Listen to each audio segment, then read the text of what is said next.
말씀의 우리 제목을 같이 한번 따라 해보겠습니다. 아버지 하나님의 마음. 지난주에까지 한 두 달 정도 창세기를 가지고 아브라함과 롯의 관계에 대해서 사건들을 가지고 쭉 말씀을 전했습니다. 그러다가 우리가 지난주에 말씀이 바로 아브라함이 하나님께 그 소돔과 고모라 땅을 향해서 중보기도 드렸던 그 내용을 가지고 지난주에 말씀드렸고, 그 말씀에 연결해서 오늘은 본문 말씀을 한참 신약에 와서 누가복음에서 말씀을 전하려고 합니다. 지난주에 말씀에 이어서 오늘 말씀이 오늘 우리에게 무엇을 주고 이 목사가 말씀을 가지고 어떤 내용을 설교하려고 하는지 은혜 주셔서 잘 깨닫고 실천할 수 있게 되기를 바랍니다. 지난주에 말씀은 죄악의 도시 소돔성을 멸망시키기 위하여 하나님의 천사들이 사람의 몸을 입고 아브라함을 찾아갔습니다. 그리고 롯을 찾아갑니다. 소돔 고모라의 죄악성을 통해 고통받는 자들의 부르짖음이 하나님께 상달되었다고 기록하고 있습니다. 죄의 특성이 있습니다. 죄의 특성은 은밀하고 그리고 아주 작게 시작돼요. 죄가 처음부터 크게 공개되고 많은 사람들이 모여서 할 수가 없고 하지도 않는다는 거예요. 그렇게 한다면 누가 죄에 빠지겠느냐는 것이죠. 그래서 처음에는 아주 은밀하게 조용히 적은 사람들로부터 시작이 된다는 거예요. 그러면서 점점 커져가는 것이죠. 옛날 우리말 속담에 바늘 도둑이 소도둑 된다고 그러죠. 처음부터 소를 훔치는 것이 아니라는 거예요. 작은 것에서 시작해요. 그러나 그것을 끊어야 돼요. 시작하지 않는 게 가장 좋고 유혹에 넘어가지 않는 게 가장 좋고, 그러나 혹이라도 유혹에 빠져서 죄를 졌다면 그것이 비록 작은 바늘 하나를 훔쳤을지라도 거기서 빨리 끝내야 돼요. 그렇지 않으면 죄는 점점 더 커져간다는 것입니다. 소돔의 가장 큰 죄는 동성애였습니다. 그런데 시간이 점점 커지면서 적은 인원에서 급기야 되돌릴 수 없을 정도로 그들이 살던 땅이 만연해지고 말았다. 하나님의 천사들이 밤에 롯의 집에 갔을 때 노인이나 젊은이나 막론하고 떼를 쳐서 달려들었다. 창세기 19장 4절 이하에 그들이 눕기 전에 그 성 사람과 소돔 백성들이 노소를 막론하고 원근에서 다 모여 롯의 집을 에워싸고 그 하나님의 천사들을 빨리 이끌어내라. 우리가 좀 놀아야 되겠다. 즐겨야 되겠다. 그렇게 말합니다. 두 번째 죄의 특징은 죄로 인해 누구는 쾌락을 느끼지만 반대로 고통을 받는 사람. 훗날 성경은 그렇게 기록합니다. 의로운 롯이 죄악의 도시에 살면서 고통을 받았다 이렇게 말합니다. 그 고통이라고 하는 것은 육신적으로만 오는 고통이 아니라 정신적으로 마음으로 오는 고통. 제가 요 근래 비대면 예배를 드리라고 정부에 있습니다. 잘못된 명령입니다. 우리 대한민국은 종교의 자유라고 하는 가장 높은 큰 법인 헌법에 종교의 자유가 있기 때문에 그 아래 행정명령이나 하위의 법이 위의 상위의 법을 넘어설 수는 없는 것입니다. 안타까운 마음이 듭니다. 물론 교회에서 사람들이 모였다가 또 확진이 되는 사건이 발생하고는 사실 그건 인정해야 되고 거기 지침에 따라서 검사를 받고 격리를 해야 되고 그렇게 해야 되는데 지금 일부가 그렇게 하지 않기 때문에 정부에서 대노하고 있는 겁니다. 목사로서 제 개인적인 생각이지만 대통령도 교계 지도자들을 만났습니다만 좀 더 강화되고 좀 더 교회가 우리 목회자와 성도들이 모범을 보여서 방역을 좀 더 강화해서 예배를 드렸으면 좋겠습니다. 거기까지만 했었으면 좋았을 텐데 이제 급한 불이 발에 떨어지고 또 나라 전체를 운영해야 되는 정부 입장에서는 이해도 갑니다. 집합금지 명령을 내리고 비대면으로 예배드려요. 물론 어느 곳에 있든지 우리가 예배할 수 있습니다. 그러나 우리가 명령 때문에 그것이 무섭고 벌금 내는 게 두려워서 비대면 예배를 드리지 않는다는 것을 좀 알아줬으면 좋겠습니다. 할렐루야. 오늘 우리가 어느 곳에 있든지 오늘 또 가정에서 예배 드리는 분들도 그와 같은 사실들을 알고 잘 살아야 되겠습니다. 두 번째 죄의 특징은 고통받는 사람입니다. 고통받는. 종종 우리는 적은 돈을 투자해서 큰 수익을 준다고 사람들을 꼬드겨 많은 사람들을 모으고 돈을 모아서 어떻게 해요? 먹고 도망가요. 먹튀라고 하죠. 그런 사기꾼들 때문에 눈물 흘리면서 전 재산을 하루아침에 날렸다고 땅바닥에 주저앉아서 낙심한 사람들도 참 많다. 그런 다음에 연약한 사회적 약자들, 여인들이 강압적으로 성폭행을 하고 살해를 하고 무죄한 피를 흘리고 그것이 하나님 앞에 상달된다고 했습니다. 소돔성 고모라성의 죄악은 그들이 동성애하며 성적으로 크게 타락해서 거기서만 고통받는 사람들이 있는 것이 아니라 그것이 하나님 앞에 상달이 됐기 때문에 하나님께서 천사는 영적인 존재인데 사람의 몸을 입고 그것을 확인하시고 심판하시기 위해서 보내신다. 그러므로 우리 성도들은 날마다 하나님 앞에 섰다. 그거를 호람데오라고 합니다. 헬라어로 호람데오. 데오스가 하나님, 호람이라고 하는 거예요. 하나님 앞에 있다. 오늘 우리는 늘 우리의 신의 눈에는 보이지 않지만 하나님 앞에 우리가 서 있다는 것을 잊지 말아요. 이렇게 크나큰 죄악으로 소돔성이 곧 심판당하는 것을 알게 된 아브라함은 큰 걱정이 생겼습니다. 왜요? 거기 바로 조카 롯이 그 가족들이 살고 있었기 때문에. 그래서 지난주에 말씀이 하나님 앞에 아브라함이 서서 혹여라도 그 큰 도시에 의인 한 50명 살고 있습니다. 최소한 잡은 거에 한 50명 없을까? 50명이 아니겠지. 그래서 하나님께 기도하는 거예요. 하나님 공의로우신 하나님 아닙니까? 그러시죠. 공의의 하나님은 하나님의 속성 중에 가장 큰 속성이라고 제가 말씀드렸죠. 그 다음에 사랑의 하나님, 공의의 하나님. 사랑하시지만 죄는 심판하시는, 그게 공의의 하나님. 그래서 우리가 사랑을 오해하면 안 돼요. 원수까지도 사랑하고 저와 여러분을 살리시기 위해서 독생자 하나밖에 없는 아들도 아낌없이 십자가에서 죽게 하시는 그 사랑은 한이 없는 사랑이지만 그 사랑을 거부하고 믿지 않고 불신하고 죄 가운데 빠져서 그냥 살 때는 어떻게 해요? 심판하신다. 그게 성경의 말씀입니다. 창세로부터 택함받지 못하고 또 마귀들과 영영한 그 무리들은 다 불과 이용으로 타는 곳에 들어갔다고 섭니다. 그게 공의의 하나님. 아브라함이 공의의 하나님을 언급하면서 하나님 그 땅에 수천수만의 죄인들이 우글거리지만 혹여 섞여 사는 사람들 가운데 의인 한 50명 있으면 그 의인 50명도 그 다수 때문에 멸망받고 죽어야 됩니까? 그렇게 기도하는 거예요. 응답이 즉각적으로 옵니다. 내가 50명만 거기서 의인 찾으면 멸망하지 않겠다. 너무나 기도 응답이 빨리게도 오지만 하나님이 분명하신 그 자기의 그 기도에 대해서 간구에 대해서 말씀해 주시니까 깜짝 놀란 거죠. 그게 다시 한번 생각하는 거예요. 50명이 없을 수도 있겠구나. 그럼 거기서 한 4-5명 혹시 빠지면 어쨌든 50명이 안 되니까 그것 때문에 멸망하지. 아니다 45명만 내가 찾아도 멸망하지 않다. 그러면서 점점 아브라함이 그 말씀을 읽어보면 쪼그라든다 그럴까요? 그 분위기가 그러면서 감히 내 죽게 안 된다. 40명이 30명, 20명. 내가 한 번만 더 하겠어. 10명. 거기 의인이 있어도 그 10명 때문에 그 땅이 멸망받아야 되겠습니다.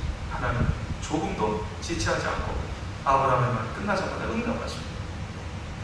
거기서 10명만 지켜요. 그 땅을 멸망시키지 않겠다. 더 이상 이제 아브라함은 하나님의 뜻이 어디에 있는지 하나님께서 심판을 작정하셨다는 것을 깨닫게 되었어요. 하나님의 모습 하시고 아브라함의 기도가 그 그것을 아브라함의 중보기도라고 했습니다. 나를 위한 기도를 넘어서 다른 사람을 위한, 나라와 민족을 타인을 위한, 타국을 위한, 다른 나라를 위한 기도.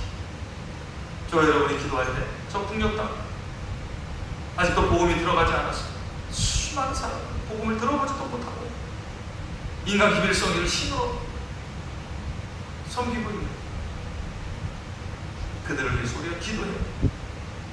그러면 아브라함은 왜 그토록 롯을 위해서 중보기도를 했을까요?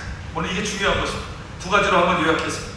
첫 번째는 사람과의 관계입니다. 제가 이것을 계속 이번 그 아브라함과 롯의 사건을 설교하면서 얘기했어요. 어찌 보면 부자가 돼서 하루아침에 떠나버린 배은망덕한 그런 조카지만 그 조카 때문에, 조카와의 그 가족들이 거기에 살고 있기 때문에 그 관계를 잘라버릴 수가 없어요. 그게 아브라함의 마음. 많은 사람들은 돈 때문에, 또 조그마한 자기 이익 때문에 사람들과의 관계를 쉽게 깨버리는 경우를 우리 주변에서 종종 봅니다. 그런데 아브라함은 그렇게 하지 않았어요. 롯처럼 돈 때문에 아버지 같은 아브라함을 버리지 말고 아브라함처럼 가족과의 관계 더 나아가서 나와 하나님과의 관계를 더 중요하게 생각하면서 살아야 합니다. 그게 오늘 아브라함이 그토록 롯을 위해서 중보했던 첫 번째 이유. 두 번째가 바로 오늘 본문의 말씀입니다. 아버지의 마음. 따라서 한 번 더. 아버지의 마음. 아브라함은 아버지의 마음을 가지고 있었어요. 그가 원래 이름은 아브람이었죠. 아브람. 세 글자. 그런 그에게 하나님이 나타나셔서 내 본토와 친척과 아버지의 집을 떠나라. 내가 너로 큰 민족을 이루고 네가 밟는 땅을 내가 너와 네 후손들에게 줄 것이다. 그러면서 아브라함이 순종하고 가족들과 또 롯까지 일찍 아버지가 떠나서 고아가 된 그 롯을 데리고 하나님의 말씀을 순종해서 가는 거야. 가는 곳마다 아브라함은 그곳에 하나님 앞에 제단을 쌓았어요. 그리고 희생제사를 드렸어요. 감사의 제사였어요. 하나님이 인도해 주셨다고 하는, 하나님이 지금 나와 내 가족을 보호해 주셨다고 하는 그런 거였어요. 여러분, 그 당시에는 3,500년에서 600년대 지금 같은 그런 세상 분위기가 아니에요. 그 당시에는 어디 이동하고 이러다가 강도들에게 만나서 죽거나 다 뺏기거나, 또 여자 괜찮은 여자들만 종으로 팔아먹을 수 있는 뺏어가고, 대적할 수 있는 남자들은 그냥 언제 칼 맞아 죽을지 모르는 그런, 그렇게 쉽게 고향 땅, 그것도 친척, 아버지가 물려주신 재산을 놓고 갈 수 있는 게 그런 그 아브라함이 하나님께서 그 이름을 비슷하지만 더 넓게 바꿔주신, 이제 너는 아브라함이 아니라 아브라함이라고 해요. 그것은 이제 아브라함은 나는 아버지다 이렇게 해서 아브라함은 이제 열국의 아버지가 될 거라는, 열국의 아버지. 그 이름을 하나님께서 바꿔주시고 그 축복을 해주시면서부터 아브라함은 그 이전에도 괜찮은 사람이었지만 그 마음이 더 열려서 열국의 아버지의 마음을 품게 된다. 우리가 예수를 믿고 하나님의 자녀가 되었으면 보다 넓은 마음을 가져, 넓은 마음을 가지시기 바랍니다. 간장 종지 같은 마음이 바뀌어져서 큰 대적 같은 마음을 가지시기, 그게 굉장히 중요합니다. 이건 신앙에서뿐만이 아니라 사회에서도 중요해요.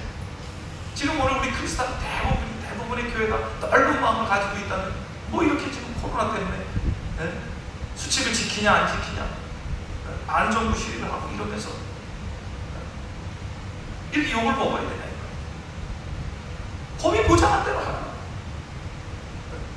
그날 8.15 집회는 판사가 할 수 있다고 했어요. 그래 나가 한 거예요. 그러면 하더라도 분위기를 보고 나라의 지금 상황을 보고 할 수 있지만, 하고 싶다고 다 합니까? 또 하더라도 꼭 해야 된다면 수칙을 잘 지키고 이렇게 해야 돼요. 마스크도 쓰지 않고 나와서 소리 지르다가 자기도 걸리고 자기 가족들도 걸리게 만들고,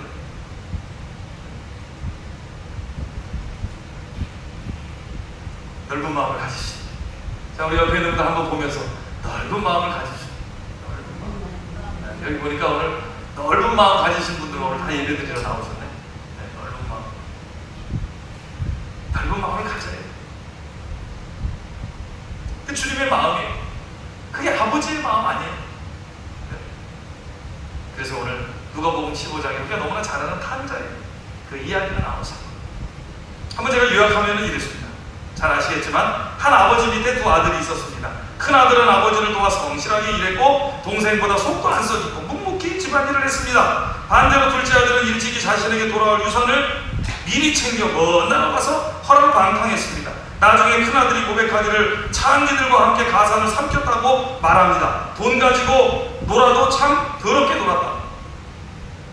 그렇게 살던 아들이 돈 다 떨어지고 먹을 것이 없어 굶게 되었습니다. 거기에 설상가상으로 그 땅에 흉년까지 들었습니다. 요즘 말로 하면 그나마 밥이라도 먹던 비정규 알바 자리까지 찾기가 어려워졌습니다. 그 사실을 성경은 돼지를 돌보고 돼지들이 먹는 쥐염 열매조차 주는 사람이 없었다. 그럼 쥐염 열매라고 하는 게 꼭 강낭콩 있지 않습니까? 요 정도 크기. 제가 그 이스라엘에 가서 그 가이드 하시는 목사님이 그 나무에서 그 떨어진 그거를 하나 보여주셔서 내가 가지고 왔어요. 한 길이는 15cm에서 한 큰 건 20cm였는데 열어보니까 강낭콩은 그래도 큰 거지. 예. 거기에는 파달보다도 작은 그 열매들이 있어요. 그러면서 안내를 해주시는데 요게 이제 짐승의 사료로 쓴다는 거예요. 그런데 흉년이 들어서 먹을 것이 없으면 사람도 그걸 먹었다. 얼마나 정확하게 정직하게 성경기록. 근데 그게 그거 먹어서 될까 하는데 그것도 먹을 수가 없는 거예요. 흉년이 들어서 돼지를 치기는 시켰지만 배불리 먹게 주는 사람이 없다고 성경은 기록해. 무엇을 말하려고 합니까? 부모님이 계신 아버지의 집이 얼마나 행복하고 축복인지는 집 나가 개고생하고 굶어봐야 알게 되죠? 몰랐어요. 아버지가 부자예요. 달라는 거 먹고 싶은 거 다 마음대로 먹고 편안하게 잠잘 때는 그게 얼마나 좋고 축복인지 잘 몰랐어요. 저도 우리 아이들 좀 교육을 할 때 자꾸 언급합니다. 이렇게 사는 게 당연한 것을 받아들이지 마. 이렇게 사는 게 당연한 게. 우리도 마찬가지예요. 우리가 불과 한 1년 전만 생각해보세요. 이 코로나 오기 전에 한번 생각해보세요. 몰랐고 이렇게 이제 올지도 몰랐고 이렇게 제안을 받아보니까 그때 지금보다 얼마나 그게 좋은 일이었든지 편안하게 이 암상태만 이거 맨날 마스크 쓰고 다니고 얼마나 답답합니까? 우리가 하는 거예요. 집을 떠나 고생을 해봐야 안다는 거예요. 뭐 젊어 고생을 사서도 한다는 말이 있죠. 그것은 성공하는 인생을 살기 위해서 젊고 무엇인가 할 수 있는 진취력이 있을 때 그때 한번 하지 않아도 되는 고생을 돈을 주고라도 사서라도 해본다는 것은 참 좋은 일이지만 이 아들은 그런 사람이 아니었고 그런 뜻도 몰랐어요. 그저 아버지를 떠나서 보는 눈이 많으니까 동네에서 집주에서 살 때는 마음껏 할 수 없으니까 미리 유산 달라. 이게 불효막심하는 거예요. 유산은 부모님이 세상 떠나신 다음에 효력이 발생하는 거지 살아계신데 무슨 유산을 미리 달라. 참 나쁜 놈이에요. 근데 그렇게 해서 받아서 떠나서 살았다. 그랬더니 탕자가 드디어 생각을 합니다. 아버지의 집을 그리워합니다. 그래서 다시 아버지의 집으로 돌아오게 됩니다. 그런 탕자를 아버지는 이제나 저제나 기다리고 계십니다. 아직도 거리가 먼데 저 멀리 거짓골을 하고 두벅두벅 걸어오는 아들을 단 한 번에 알아차리고 뛰어나가서 맞아주시는 그 아버지. 그 아버지 앞에 큰 지혜를 지었노라고 회개하면서 이제는 아들이 아니라 밥만 먹여주시고 그냥 종의 한 사람으로 써달라고 그렇게 말해요. 이게 이제 회개지. 이 아들이 진짜 회개했어요. 그런데도 불구하고 아버지는 무슨 말이냐? 가장 좋은 옷을 입고요. 가락지를 손에 끼워주고 신발도 다 떨어지고 발이 부러져서 온 그 아들에게 발을 닦아주고 신을 신겨주시는 그 아버지. 이 아버지의 모습에서 아브라함의 모습을 보아요.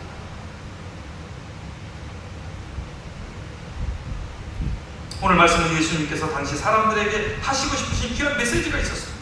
특히 유대인들, 이 바리새인들에게 앞으로 어떤 일이 일어날지를 말씀하고 계십니다. 무슨 말씀이냐면 여기 집 나간 아들은 누구냐면 바로 율법 없이 세상 마음대로 죄짓고 살던 이방인들을 말합니다. 더 구체적으로 저와 여러분들을 말한다 이거예요.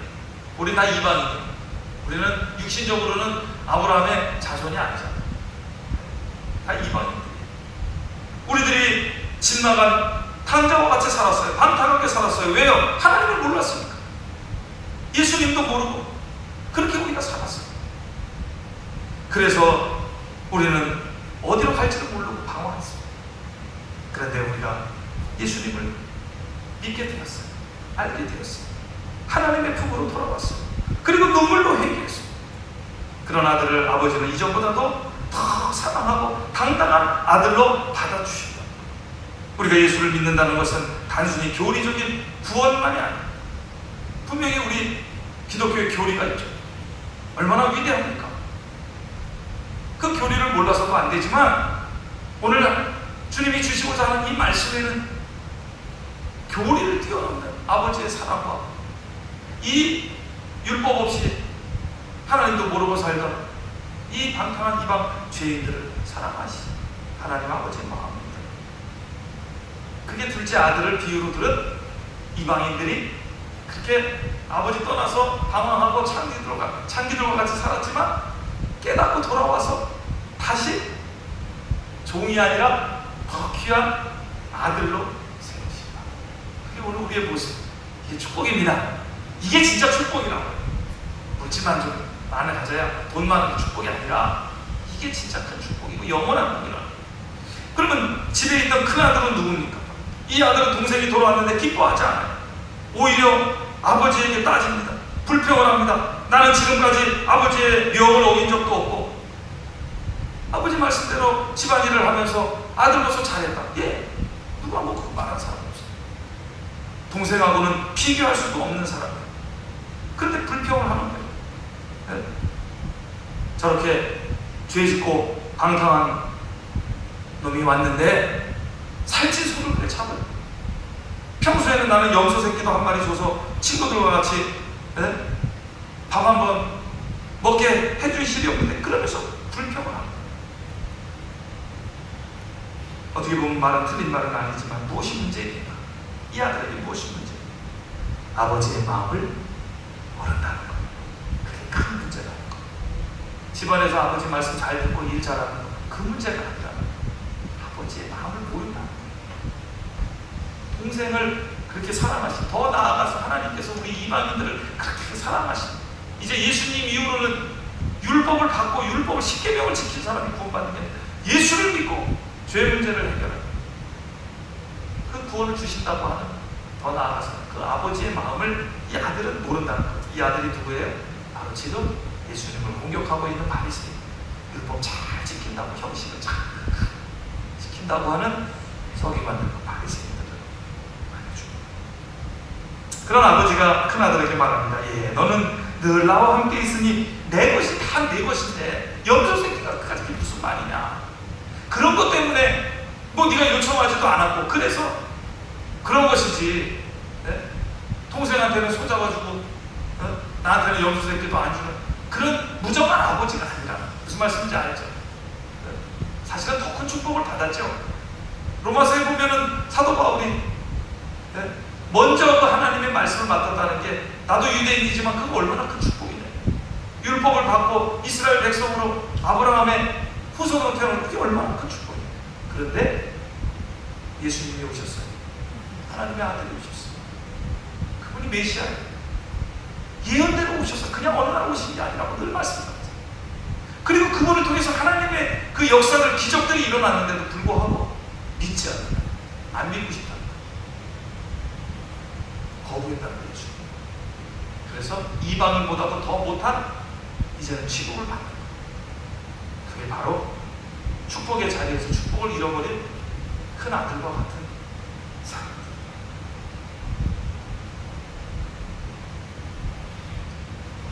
다른 말로 하면 너도 좀 나와 같이, 네 동생이 죽었는 줄만 알았던 동생이 들어왔는데 너도 좀 같이 나와 같이 기뻐하면 안 되겠니? 아버지가 그 말씀하시는 거예요.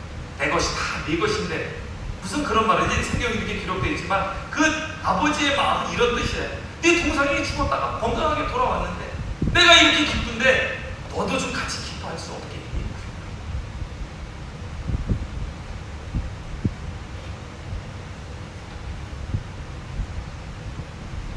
마태복음 23장 23절에 이런 말씀이 있습니다. 화 있을진저 외식하는 서기관들과 바리새인들이여, 너희가 박하와 회향과 근처에 11조를 드리되 율법에 더 중한 바 정의와 긍휼과 믿음은 그렇다. 그러나 이것도 행하고 저것도 버리지 말아야죠. 아버지 집에서 늘 묵묵히 조용히 일했던, 그것보다 더 중요한 것이 있지만 그것도 버리라는 게 아니야. 그게 잘못됐다는 게 아니야. 이 아들의 말이 다 틀렸다는 말이야. 그러나 그 당시에 주님으로부터 책망받았던 이 동족이요 이스라엘 백성들은 형식만 가지고 있었어.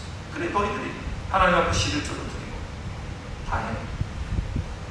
그런데 더 중요한 건 잃어버렸다는 거죠. 그러면서 말씀하시기를 이것도 해가고 저것도 버리지 마라. 다 해라. 그래야 온전한 하나님의 은혜를 받을 수 있다. 말씀을 맺겠습니다. 질문 하나 하겠습니다. 누가 탕자입니까? 누가 진짜 탕자입니까? 둘 다 탕자입니다. 집 나간 놈도 탕자고 집 안에 있는 놈도 탕자. 아니, 집 안에 있는 게 무슨 탕자냐? 아버지의 마음을 모르니까 더 큰 탕자다. 그러나 집 나갔다가 크게 허랑방탕하고 지 멋대로 참 더럽게 살았지만 아버지의 사랑을 깨닫고 아버지의 집을 그리워하고 회개하고 돌아온 아들이 더 귀한 아들이에요. 저와 그 귀한 아들이죠? 귀한 하나님의 딸이죠? 얼마나 감사해요. 이번 한 주간 이 아버지의 마음 나에게도 좀 주시옵소서. 이 아버지의 은혜 잊지 않게 하여 주시옵소서. 혹시 지금 어떤 일 때문에 시험 들었든지 어떤 것 때문에 아버지의 품을 떠나고 주님의 교회를 떠나간 자들이 있다면 다시 깨닫고 둘째 아들같이 돌아오게 해주십시오. 우리 이 시간 한 1분 정도만 오늘 말씀을 기억하면서 감사의 기도와 함께 또 아직도 주님 앞에 돌아오지 못하고 있는 우리 가족들, 시험에 들고 있는 우리 성도들이 있다면 그 아버지의 마음 깨닫고 둘째 아들과 같이 돌아올 수 있는 은혜를, 돌아오면 하나님이 다 용서하고 받아주시고 그 사랑의 하나님을 받으시고 같이 기도하겠습니다. 하나님 아버지 감사합니다.